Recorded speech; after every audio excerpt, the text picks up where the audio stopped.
Cassava was always used by Kalinago folks. From the beginning, it was one of the main staple foods. Every day, that's what I do every day. I go to the farm and there's always something to do.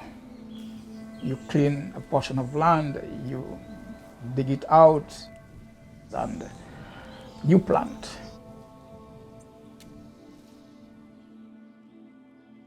Cassava have been my business for a number of years, maybe 20, 25 years since I have been planting cassava.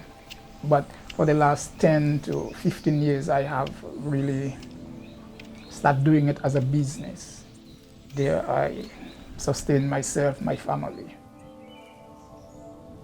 For us Kalinagos, we observe the phase of the moon. Sometimes we plant according to the phase of the moon. Our ancestors will tell us, wow, today is good to plant because it's 3 days before full moon, or today is not a good day to plant because it's after last quarter. So we go according to the moon. Today, the cassava business for us is growing. It's expanding. Demand is high.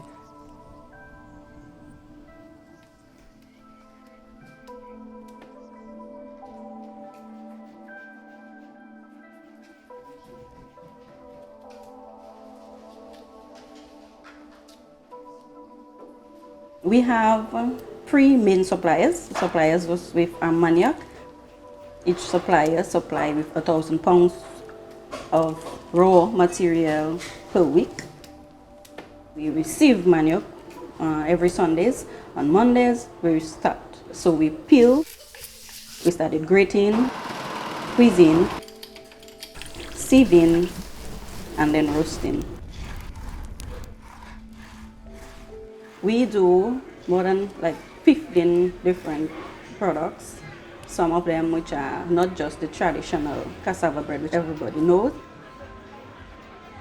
A lot of Dominicans right now are trying to be health conscious, so they're trying to move from the white flour into cassava flour, which is healthier and gluten-free. Cassava is one of the crops that will always be there. It's a resilient crop, so it will last for a very long time. Cassava is very good for your health.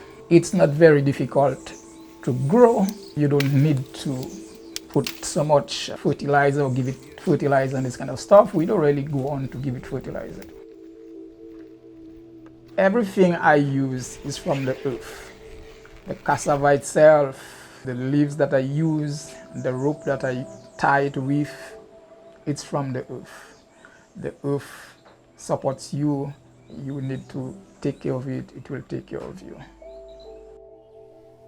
For us over here in the Kalinago territory, as we say, our land is held in common. It's passed from generation on to generation. Our parents had, they leave this for us. We continue and continue. The business is a continuation of a legacy from our grandfather, Francois, who passed away 5 years ago. It's currently owned and co-owned by myself, Annie Valmont, and my sister Valerie Antoine. My grandfather is one of those that really started selling cassava bread. He's the one who made it a business and went to town to sell it. That's why a lot of people get to know what is actually cassava bread. He would have been proud of his grandchildren who continued that, and to see us continue with his legacy and to add value to what he already started.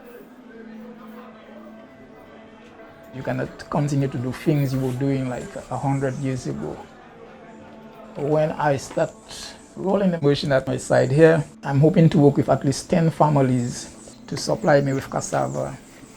It's more money in their pocket, it's more food circulating all around, not only territory, not only Dominica, but even further afield.